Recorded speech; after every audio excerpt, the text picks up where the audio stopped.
Amen. Oui, d'habitude, nous nous saluons avant de nous asseoir. Faisons-le, saluons-nous. Saluons-nous les uns des autres. Que votre salutation soit quand même accompagnée de bonnes paroles.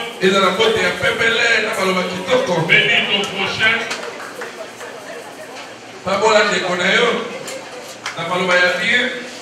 C'est là où j'aime la culture monde.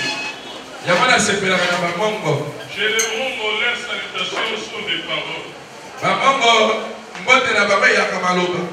L'un dit le sac au l'autre le cocotacho. Quand les pasteurs le sac, on la cause à et nous, nos salutations doivent être accompagnées de paroles de bénédiction.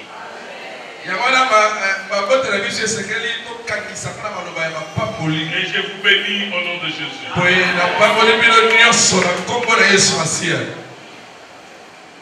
C'est peut-être une surprise pour plusieurs personnes, mais cela n'est pas une surprise parce que la coutume de notre maison dit que chaque fin du mois, nous avons des dédicaces.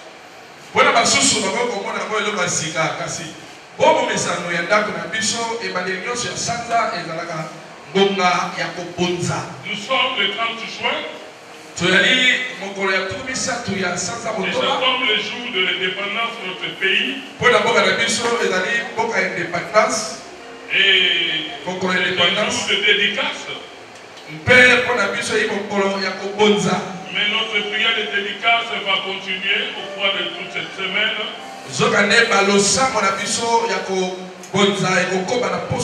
Aujourd'hui, je vais prêcher la parole, mais le mardi, nous allons prier toujours autour de ce sujet dont je vais parler.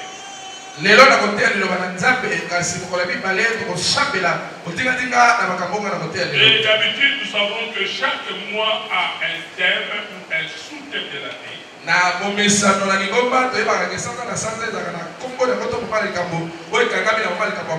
Alors, le thème de ce mois, c'est les expériences surnaturelles.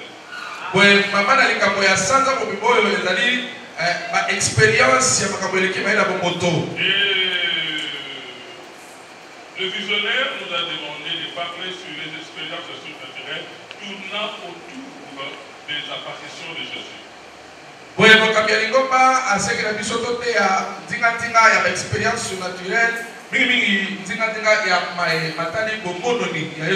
Pourquoi ce matin j'ai un message qui s'intitule La deuxième apparition. La deuxième apparition. Mais d'abord, écrivons quelques portions des Écritures. Et tous ces versets sont dans le Nouveau Testament. Premièrement, dans le livre de Matthieu 14, 26.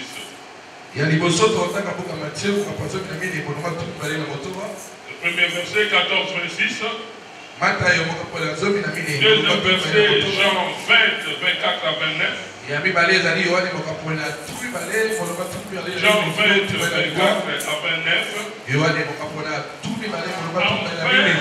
Enfin, Acte, chapitre 1, verset 3. Acte 1, 3. Je pense que nous avons tous écrit.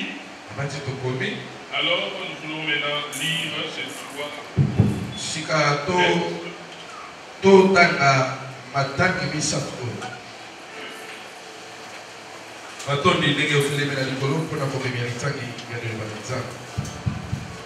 Merci. Matthieu 14. Matthieu 14, 26, lisons dans Jésus. Quand les disciples le virent marcher sur la mer, ils furent troublés et dirent: c'est un fantôme. Et dans leur frayeur, ils poussèrent de cris.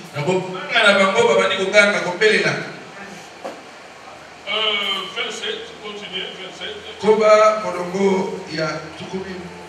Jésus leur dit aussitôt,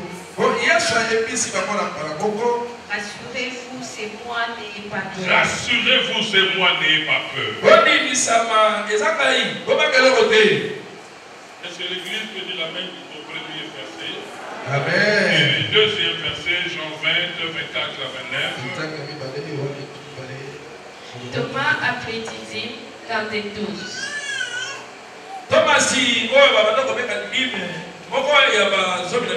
N'était pas avec eux lorsque Jésus vint. Les autres disciples lui dirent donc, nous avons vu les seigneurs.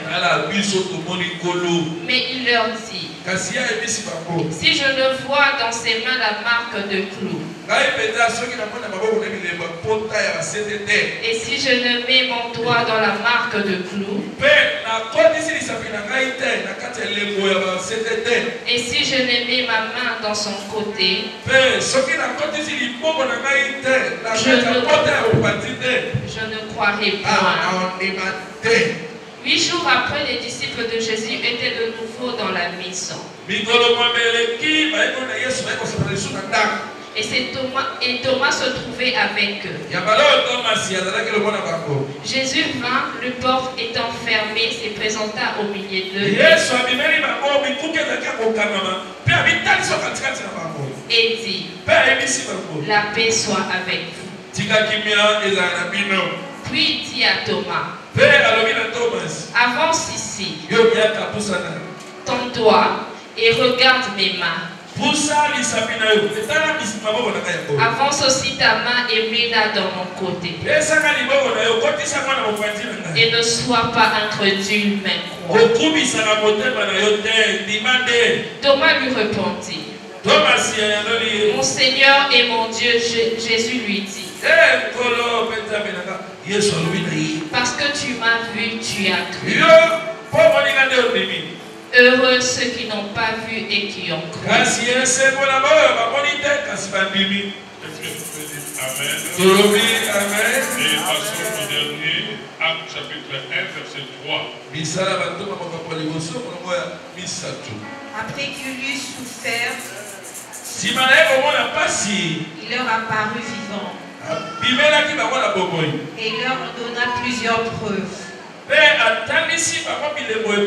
se montra à eux pendant 40 jours. Et parlant des choses qui concernent le royaume de Dieu.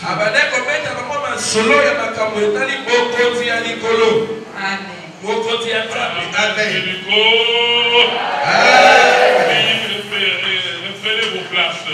Bien aimé, je disais que ce mois de juillet est le mois des expériences surnaturelles.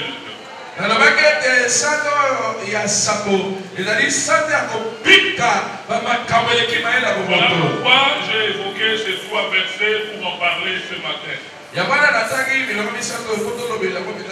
Sous le thème de deuxième apparition.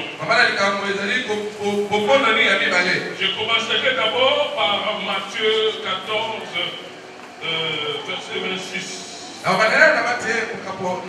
En disant ceci, bien aimé, ça c'est l'histoire de Jésus qui a marché sur l'eau.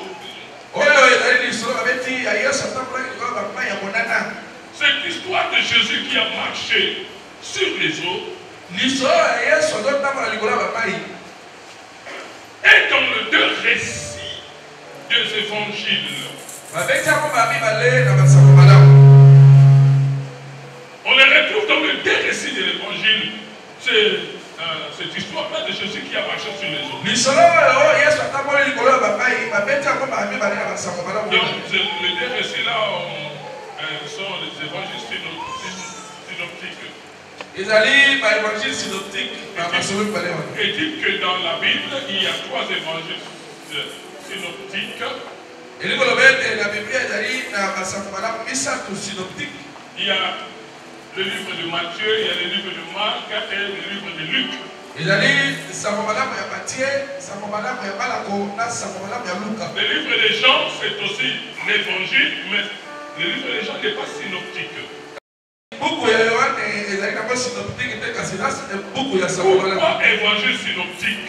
Parce que si vous lisez ces trois livres, vous remarquerez Matthieu, Marc et Luc. Dans ces trois livres, ce sont les mêmes histoires qui se répètent.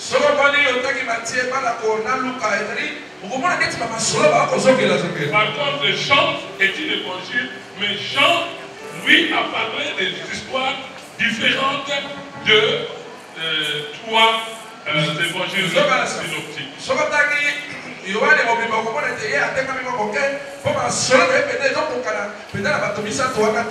Alors je parle de Jésus marchant sur les eaux. Et le livre de Matthieu nous dit ceci, que Jésus marchant sur les eaux de la mer de Galilée pour rejoindre ses disciples dans une barque.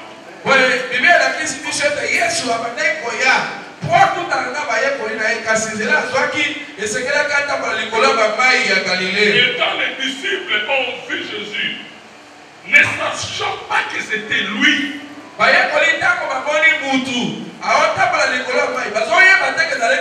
Ils ont crié fantôme.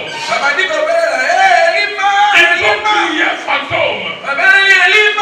Écoutez bien aimé. Je voudrais dire une chose. Suivez-moi bien. Si quelqu'un ne connaît pas Dieu, il va tirer des conclusions erronées. Il ne savait pas que c'était Jésus qui marchait sur les eaux. Ah, Jésus-Christ était avec eux. J'annonce aux membres de ta famille. J'annonce à tes amis. C'est le mois de juillet. Le mois des expériences surnaturelles. Comme on va t'appeler fantôme.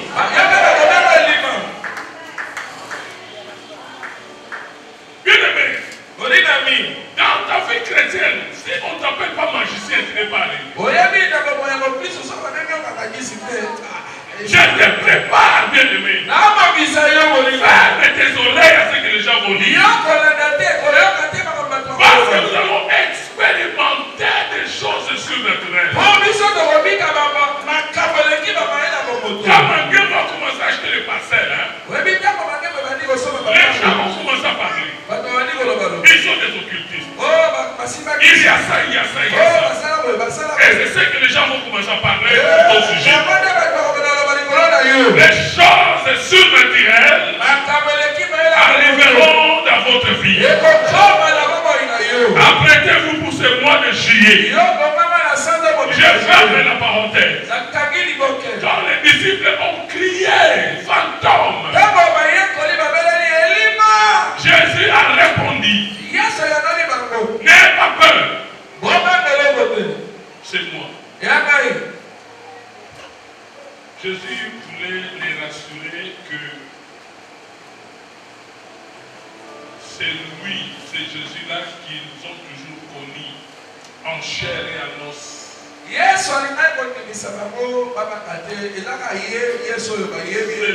pas une autre personne. C'est pas un fantôme. Pourquoi fantôme, bien aimé? Fantôme veut dire quoi? Fantôme veut dire esprit. Un fantôme est un esprit. Mais Jésus voulait leur faire voir que non, non, non. Je ne suis pas un esprit.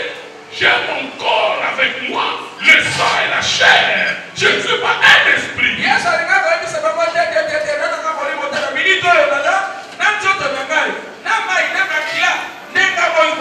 pour leur dire que ce que moi je fais là, vous aussi, vous serez capable de le faire. Voilà pourquoi ils ont dit, bien la dit, si c'est toi, permets que...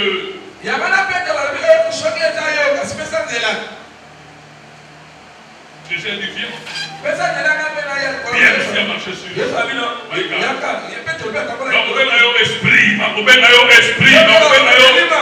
Elima, On va t'appeler fantôme. Hier, lui aussi a marché comme Jésus. Il marchera sur les eaux. Des fois, excusez-moi de vous tutoyer. Je ne peux pas, je dois faire l'effort pour vous voyez.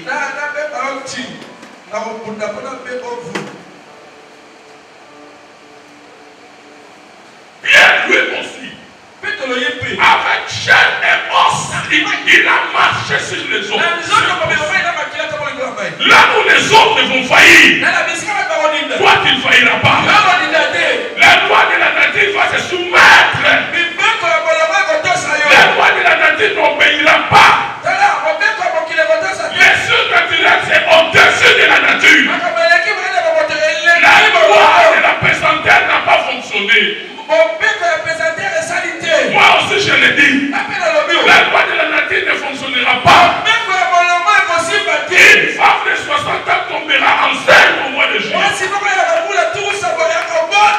surnaturels. Un fantôme est un esprit. Jésus voulait leur faire voir que je ne suis pas un esprit. Je suis un homme comme vous.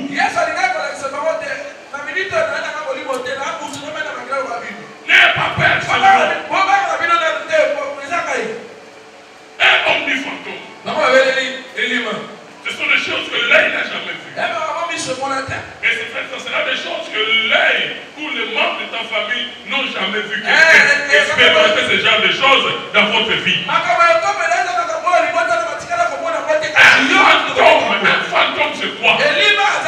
Un fantôme peut aussi être un être imaginaire. Oh, vous savez, au pont là, au fleuve, il y a une maman qui apparaît.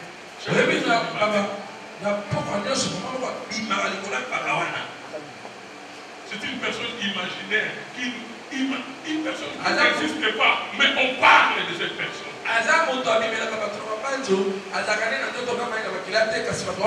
Donc un mythe. Quelqu'un qui n'existe pas, dont on parle. Mais personne ne l'a vu. Mais je vous dis, ce n'est pas le cas de Jésus. Jésus n'est pas imaginaire. Jésus est réel. Et vous allez vivre cela. Jésus est réel. Vous avez entendu parler de lui. Mais c'est le moment de le voir maintenant. Jésus n'est pas imaginaire. Aujourd'hui, nous ne le voyons pas. Mais on le voit à travers ses œuvres. Cette apparition-là, c'est quand il n'était pas encore mort. Il était vivant. Il est apparu. Marchant sur les eaux, en chair et en os. Et ils ont dit fantôme. Un fantôme, c'est quoi? Ou un fantôme, c'est qui? Un fantôme peut aussi être une personne qui vraiment ne remplit pas sa mission. Ne remplit pas bien sa mission. Je peux donner l'exemple d'un footballeur, un joueur de football dans une équipe. Durant tout le temps de jeu, il n'a pas touché le ballon. Il n'a même pas participé au jeu. Ces genre de joueurs, on les appelle des joueurs fantomatiques. Ils ne jouent pas bien, ils ne participent pas au jeu.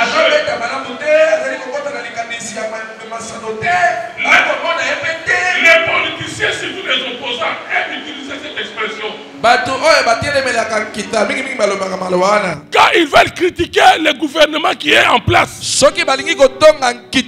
pour dire que Et le gouvernement ne fait rien. C'est ce langage ou c'est cette expression-là qu'ils utilisent en disant que c'est un gouvernement fantôme. Pour dire que le gouvernement échoue. Mais écoutez, Jésus n'échoue pas. Jésus n'échoue pas. Jésus n'est pas fantomatique. Jésus a accompli sa mission. Jésus a accompli sa mission. N'appelez pas Jésus fantôme comme les disciples. Jésus voulait leur faire voir que son apparition n'était pas fantomatique. Il a apparu en tant qu'un être normal. Il était bien sûr 100% homme, 100% Dieu. Mais il voulait leur montrer qu'avec la foi, un humain portant une chair, un corps, peut aussi marcher sur les eaux.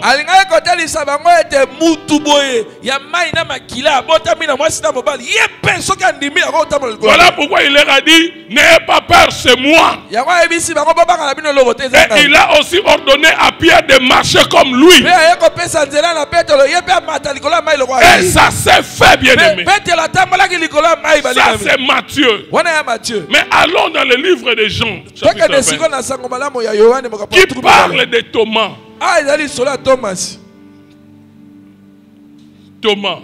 Thomas, un personnage compliqué. Cet homme était quelque peu impulsif dans sa manière d'exprimer ses sentiments ou ses doutes. Il était impulsif. Thomas,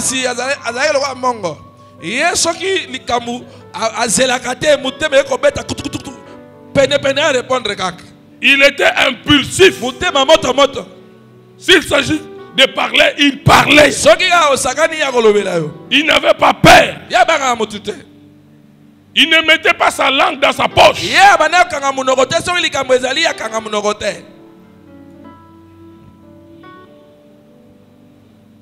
Cet homme-là, bien aimé, une fois que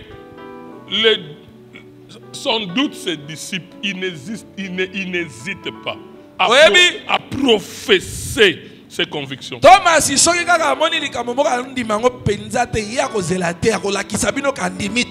Je donne un exemple. Quand Jésus voulait retourner à Judée, à Judée, quand il voulait retourner. Auparavant, on voulait le lapider à Judée. Parce qu'il se disait Dieu. Et les Judéens n'ont pas cru à ce qu'il disait. Quand il venait fréquenter Lazare, les Judéens voulaient le lapider. Il a fui, il a traversé le Jourdain. Quelques temps plus tard, quand on vient lui dire que Lazare est mort, 4 jours après, il dit aux disciples, retournons à Judée. Et c'est Pierre qui était aussi avec lui. Pierre aussi a encouragé Jésus. Oh mon Dieu, Thomas était d'avis avec Jésus. Il a encouragé Jésus. Thomas qui signifie jumeau. En araméen. Ça signifie Didyme. Le nom de mon fils, Didyme.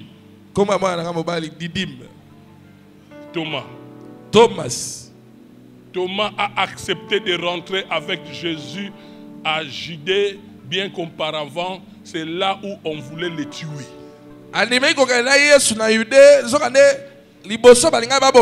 Il a dit oui maître, nous irons. Il a voulu encourager ses condisciples pour aller avec Jésus.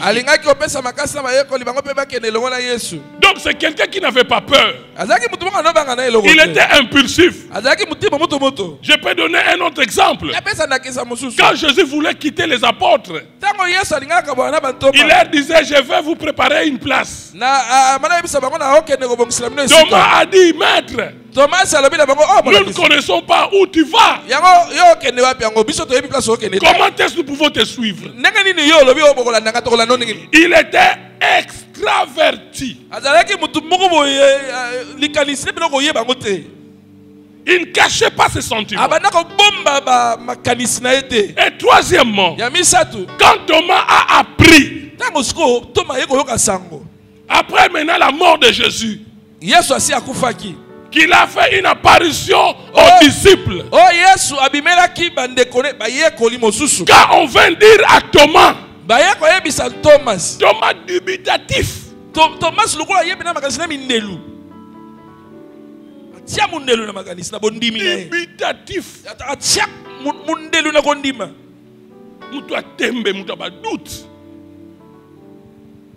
Thomas dit, si moi je ne vois pas,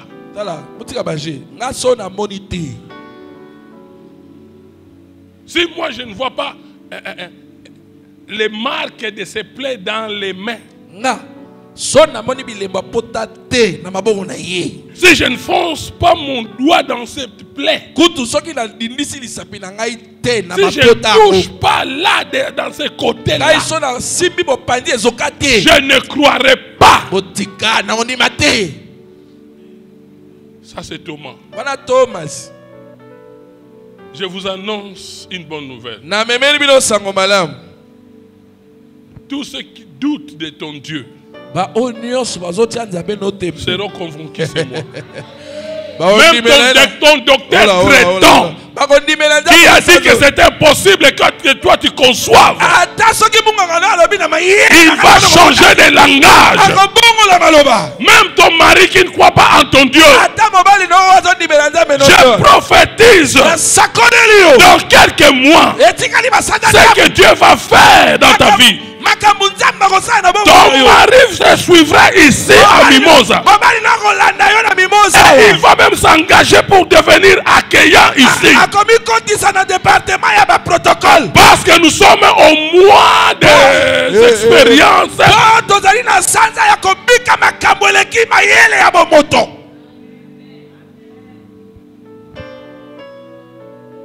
Thomas dit, si je ne vois pas ça.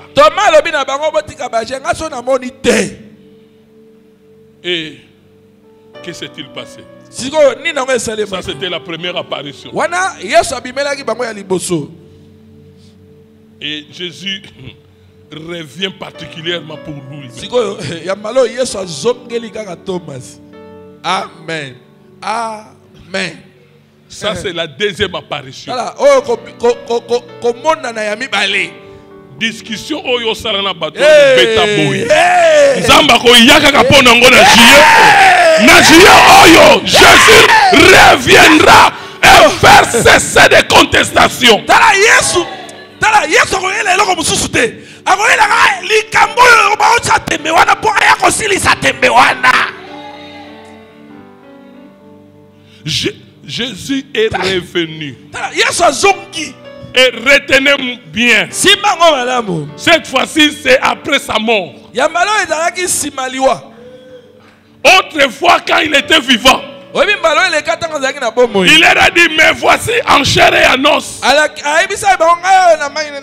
maintenant, il est mort. Et ressuscité. Et Thomas dit, si je ne touche pas à sa marque, je ne croirai pas. Jésus est revenu. Pas comme un fantôme. Il n'est pas un fantôme. Un esprit n'a pas de corps. Mais Jésus est revenu encore en chair et en os. N'appelez pas Jésus fantôme.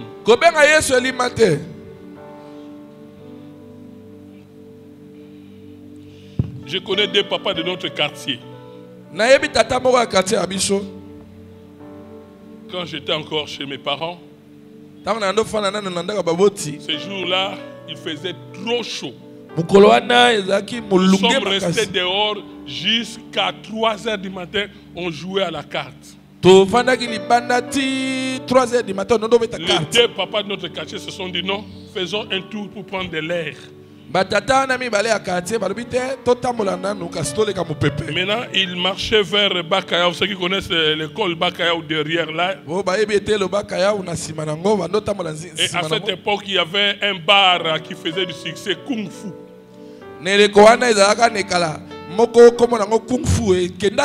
Et un orchestre avait l'habitude de jouer là-bas chaque samedi, et c'était un samedi.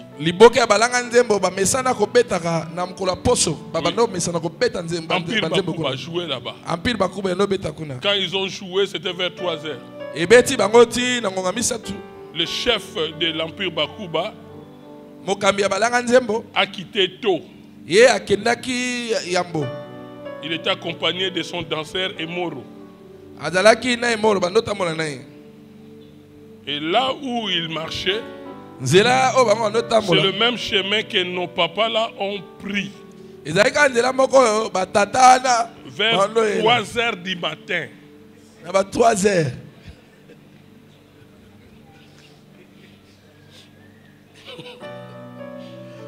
Ils ont vu des êtres étranges.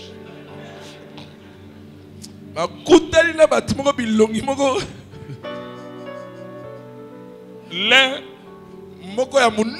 est lancé avec un boubou tout blanc. L'autre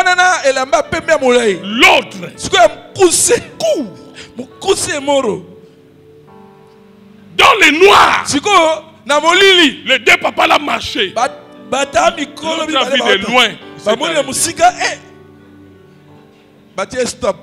Il a dit à son ami Antoine, où est Limaté?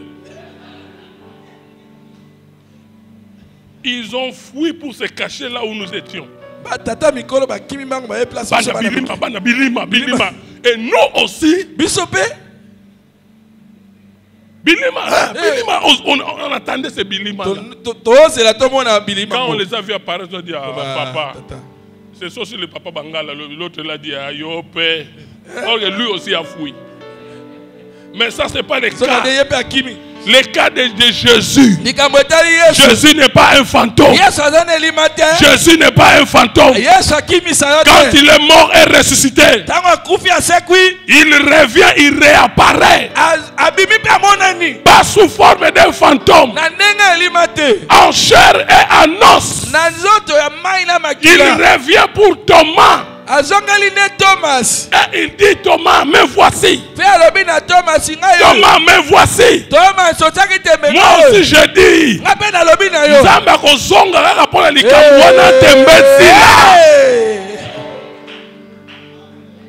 Jésus reviendra pour faire cesser les contestations. Ceux qui ne croient pas à votre Dieu le croiront. Je dis, je m'en fous du délai. Je m'en fous du délai. Mais je vous dis ceci. Tu vas te marier au mois de juillet.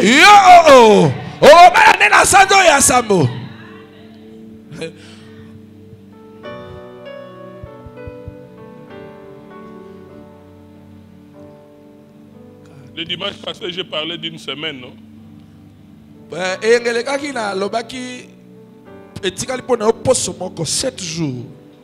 Dieu a agi aussi, mais la personne est jusque-là comme un fantôme.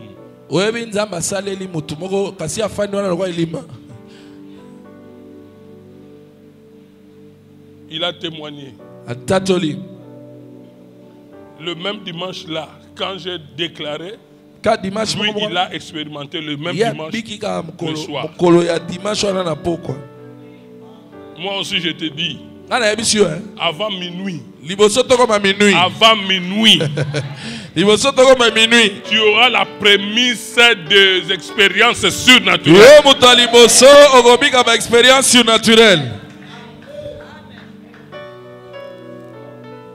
Chef, tu as suivi, non? le témoignage de cet homme. Vous avez suivi. Diacre Papi, vous avez suivi. Ancien Nelson, vous avez suivi. Et moi je dis à quelqu'un qui me suit là. Moi je dis à quelqu'un qui me suit. Ne perds pas ton téléphone parce que la nouvelle viendra par ton téléphone. Il y aura un appel. Qui va t'annoncer une nouvelle. Qui vont faire couler tes larmes. Expérience surnaturelle. Je parle de ce dimanche. Je parle de ce dimanche. Oh my God. Qui doute que Christ est Dieu. Qui doute que Jésus est réel. Qui doute que Jésus est vivant. Ils vont changer leur langage. C'est mois de juillet. C'est un mois qui va faire taire les contestations. Jésus reviendra seulement pour faire arrêter cette discussion. Amen. Il est revenu vers Pierre. Non. Il est revenu vers Thomas. Thomas ne croyait pas. Mais écoutez bien aimé. Non, Thomas est une leçon pour nous. Thomas est une leçon spirituelle pour nous. Ce que Thomas a fait. Moi j'ai aimé ça. Thomas voulait dire. Je ne peux pas bâtir ma vie sur les expériences des autres. Je ne peux pas bâtir ma vie sur les témoignages des autres. Moi aussi je dois vivre mon expérience.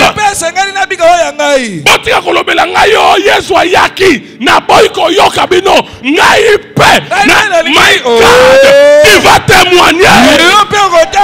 Tu vas témoigner. Beaucoup de gens ont battu leur vie sur les expériences des autres. Yaka l'église na biso. Yaka. Viens dans notre église. Il y a quelqu'un qui est guéri de la cancer.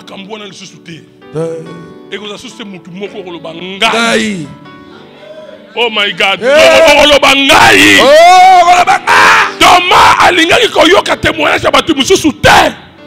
Ye moko pe alingi a témoigner ya ye moko.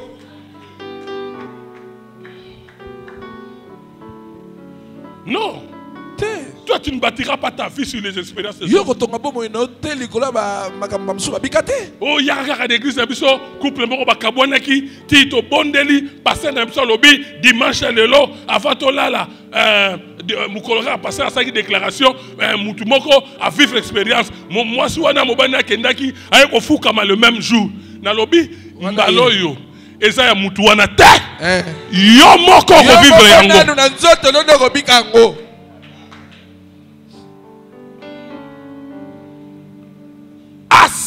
Assez de parler des autres. Assez,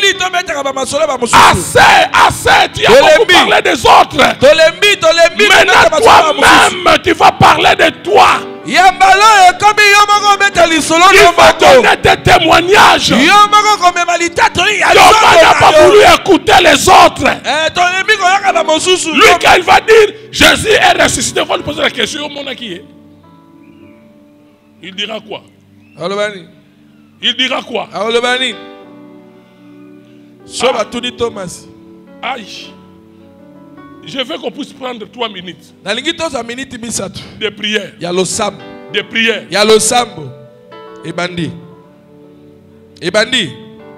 Tu vas dire à Dieu. Naogaki solo ya Anna na Bible. Abana robota tati miracle salami aboti. Nzambe ngana zalaki te. Ngana zalaki te na tangi kaka. Amen. Amen. Ngapela ningi lokola Thomas.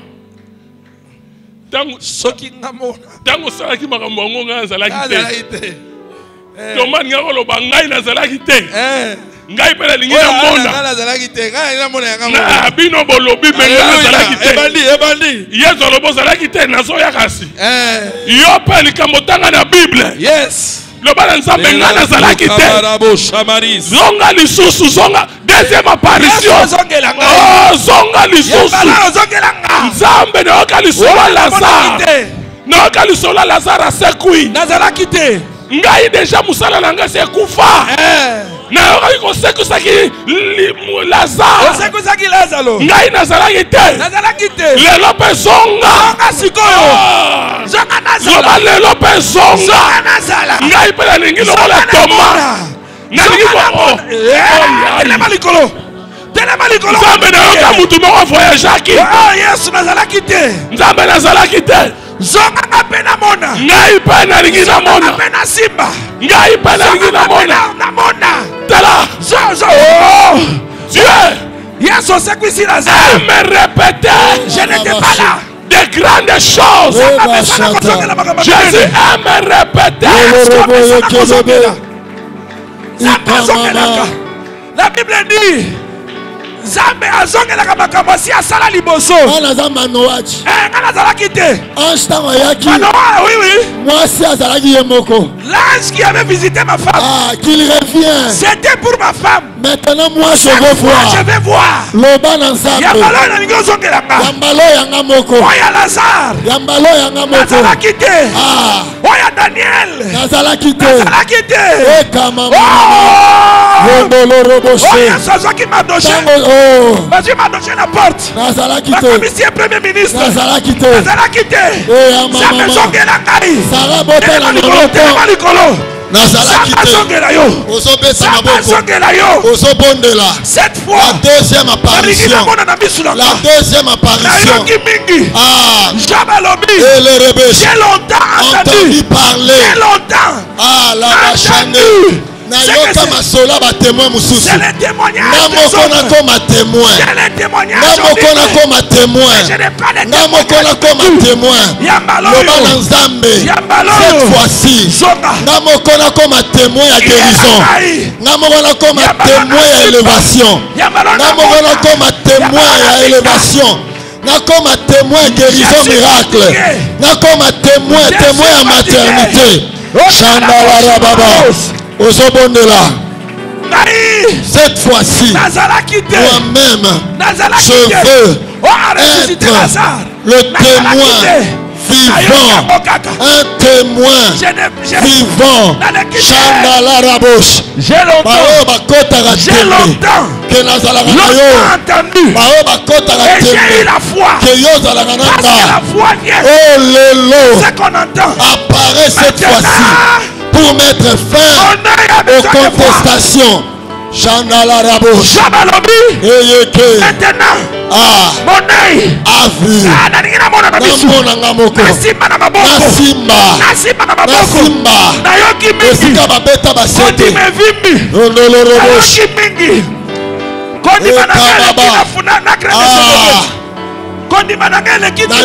témoignage mingi. Elekina grande de s'élever. Et comme il m'a cassé.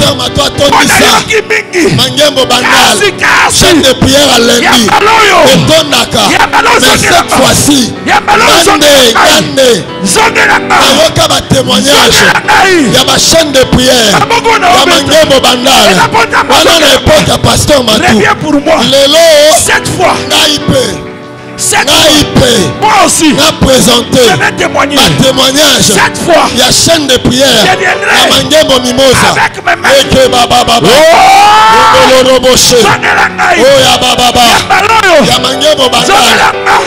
Expérience. Il y a papa Matou. Avec mais Maloyo, Mimosa. Pena expérimenté. Zambe ya mangembo. Zambe ya makadi. Zambe ya loué. Zambe na salaka. Cette fois-ci, vous recevez et votre joie sera parfaite. Ma joie ne sera pas témoignage. Ma joie sera parfaite. Je serai répondu. Go baba baba she. Yeke mama mama. Go la raba sheke. Oh, Balobi, nous sommes environnés d'une si grande niveau de témoins. Mais Maloyo, n'aille pas dans son quota. N'aniwa ba témoin. N'aille pas dans son quota. N'aniwa ba témoin. Matanga ba héros de la foi. N'aille pas comme on a. Et son quota. Et son quota. Oh là là, baba. Première apparition. Avec Yesu fantôme. Pour être à la condition. Pas de maté à kaka. Na mona été. Na simba été. Na comment bien Yesu fantôme. Pour attirer la matéria. Attirer la exaltation. Oh là là, attirer la condition. Eke baba. Na lingi Yesu. Yesu fantôme. Na moko. Na expérimenté. Chanda baba. Et mama baba. Fantôme du sous-souté. Oh la rabachata. Je ne vais pas d'un Jésus fantôme.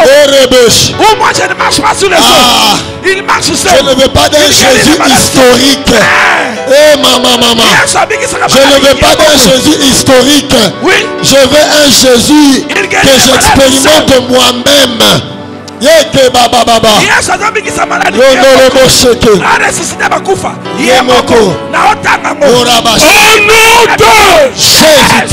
Reprenez vos places, Je me souviens un jour, je suis entré au bureau de DADSP avec ancien firmin qui fut mon adjoint à l'intercession. Et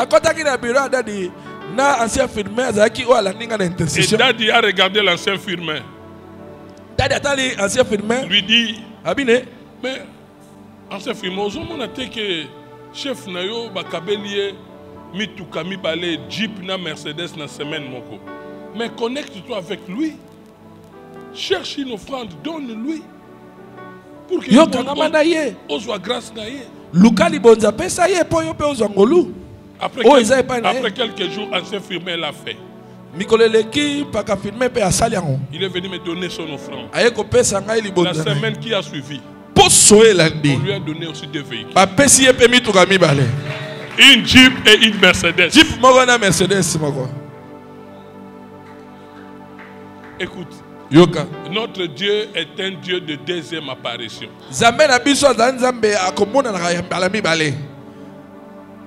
Je vois encore à la chaîne de prière.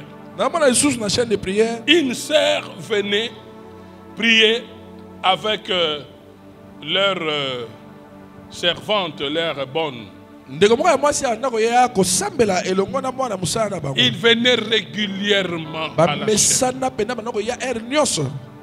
Et Dieu a béni cette sœur. Elle a trouvé un mari. Et ils ont voyagé en Europe. Leurs domestiques, leurs bonnes continuent à venir à la chaîne de prière. Elle aussi a trouvé un mari. Elle s'est mariée. Même la maman de cette sœur-là avait 72 ans. Veuve depuis plusieurs années. Elle s'est dit, oh, moi nangai ake à Bali. Ne moi musala pa Bali. Ngai pe na la chaîne de prière. Yebe na 72 ans bani ya chaîne de prière. Yebe pa Bali. Na 72 ans Bali.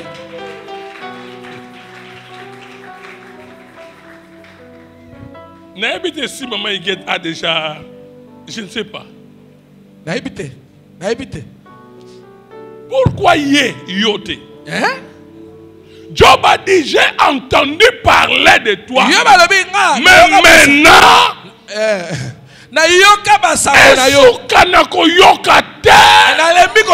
mais au monde a payé yango.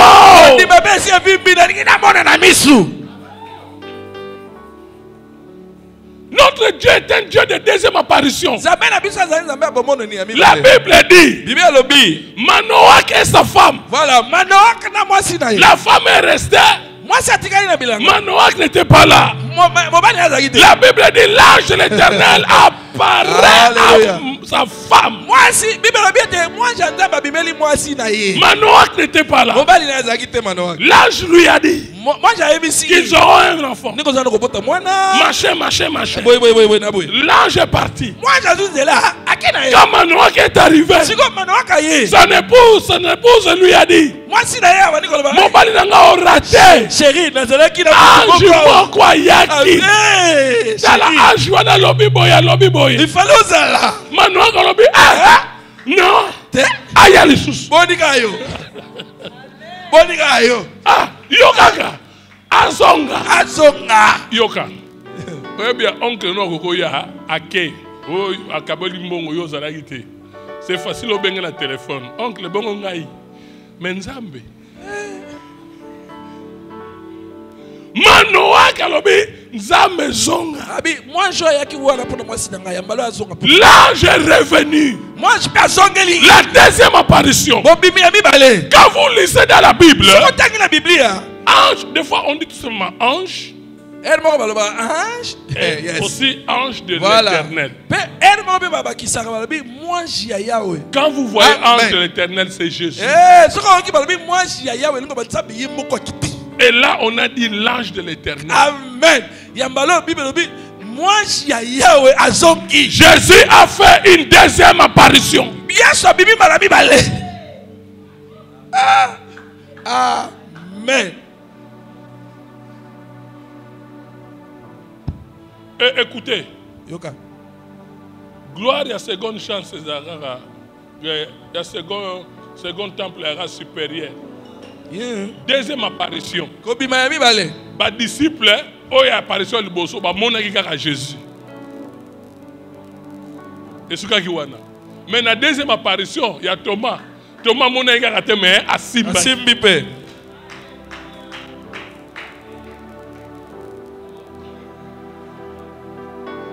Et maintenant, l'ange qui est revenu pour Manoach. Avant de partir, c'était, oh my God, un départ surnaturel. Moto bibi spectaculaire. Laissez-moi vous dire.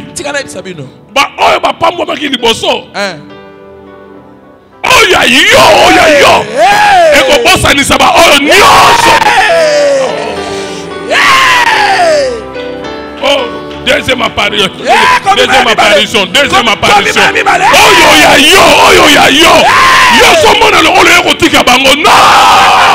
Deuxième apparition.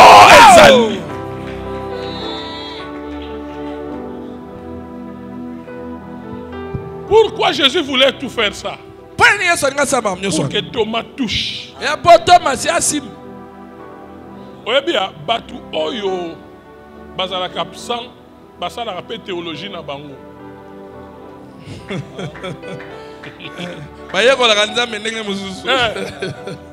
Amen. Oh mangemo magie. Yo yakana mangembo te. Oyo ozaka libanda. Wakapsa. Magie yani. Mais ba ba na kati ba yebi. Bato bazaka. Écoutez, Thomas a un coma évangile na ye. Alingaka koma pena. Alingaka koma ko. Yesu wana bolo baka se kwa ngana mona kana nga yete. Et pour ça il n'a pas disciple banga ba ndimela ye. Yesu on le jamais. Il faut pas tout bakanga mino. C'est ça, c'est ça. C'est ça.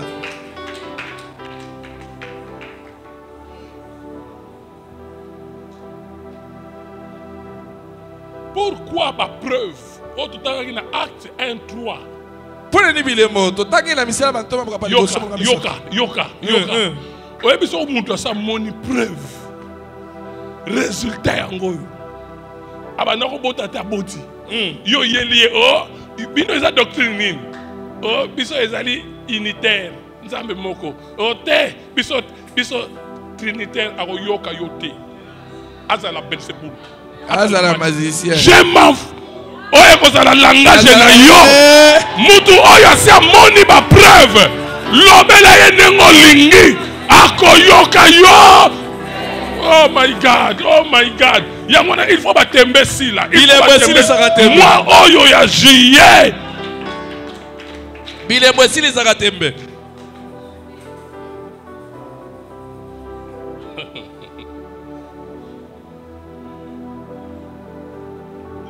Dieu cherche qu'on le provoque. Oui, nzamba linga batumbula. Aluka na ina likamute. Yonde. Yonde, il faut provoquer. Maître Jésus. Jésus n'est pas fantomatique. Il est réel. La première et la deuxième. Ces apparitions étaient en chair et en os.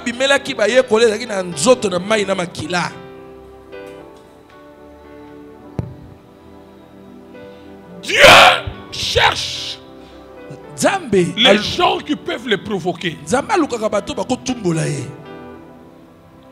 Le maître, quand on l'appelle maître parce qu'il a la maîtrise de toutes les situations.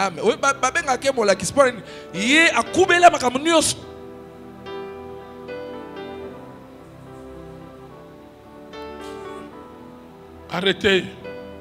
Pour certaines personnes, on dirait que Jésus est un fantôme pour Bamona Rayegarati. Si à Yakawa, donc il y a l'histoire. L'engara babeta histoire il y a Louis XIV. Yoso monaye. Comment magana babuko a histoire. Yoso monaye. Mais Jésus l'ingarato tikala kaka na ba doute. Il faut zongela yo. Yes. Et Jésus reviendra pour quelqu'un. Yes, c'est seulement le médecin là qui t'a déclaré incapable, stérile, condamné. Tu vas rentrer, la deuxième apparition, pour qu'il sache, que Dieu existe. Je vais changer de tension. Cette fois-ci, ce n'est pas toi qui dois demander à Jésus de revenir pour faire la deuxième apparition. Mais maintenant à toi. Maintenant toi. Tu dois leur faire une deuxième apparition. Ceux-là qui doutaient. Maintenant dis adieu. Nazongela bango na elembo. Nazongela bango na elembo. Ah? Yamalo Yesu tenga.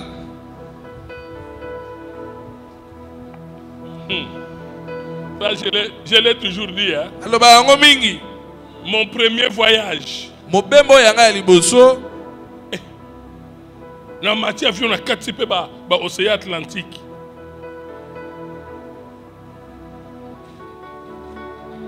Tant on a l'ingénieur on a dit ah basekinga mingi. Bapesinga bakombo na tonga mingi. Siko nazo zonga. Tala nazongela ki bato basekinga ngai. Deuxième apparition. Zongeli bango bolobaki koko maka na komi boye pouf mama igeta ya mbinga yi. Na vanda ite na ebise nazoya. Yokaye. Yomdo komika tonga bi. Nazoya ora oh ngabia Nazoya yes hey nazongi na bandal presque abaseka kinga eh okozongi la bango ezala batu musu na yebi yo na yebi batu musu okima bango yo okimaka. Surtout bino ma frère. Momi wana boboyana obetela odaso omonier. Mbalo luka wapiye. Ngayo. Wapiye ngayo. Magam suba lo bakate ma chérie. Oyebi pani na bimaki. Nous ne prouvé copine Moroboye. Aboyaka yo. Ozaka piaka. Yo zaka bomono sili. aboyaka opoza kapiaka Ah! wanga de l'autre Naye de l'autre. na potote Nazongi. songela Oyebi on a zongi na coupa pembe na baketch oyebi. Na okita na aéroport. Dans la terre. Affrontement sukwami. Nzamba sana bomo. Yes. Tangu na koti kaka boy na Kimbanza. Avenue ya bana ya 100 ans. Mwana bandel. Oyebi. Na mona kabu batu pe na quartier Belenga bi. Mutu mo uta kokufa. Bana quartier babimaki ngana bi. Ah bon? Ah bon? Jiken. Asukomi ne longa poto. Et on a bimeli ba. Ba ka ke sinda, ba ka ke na voyage aki. Ne mona kabu batu bele ba ko mutala ngai. Na bi o ba otonga ngai. Moko amoni ngai. Bana banal basenga, soka bandi ko flatter yo. Etili. Nazoya. Non kaka. Les blancs. Est-ce que Wadanga ben ko le tengami. Oko tengama. Oko tengama. Que Dieu te bénisse. Tikanya papa bolayo. Yes. Oko zonge na bango. Affrontement. Ba omona nzambe na yo. Affrontement balo. Affrontement ya mbalo. Zamba pambola. Soko robeta maboko beta ngo bien.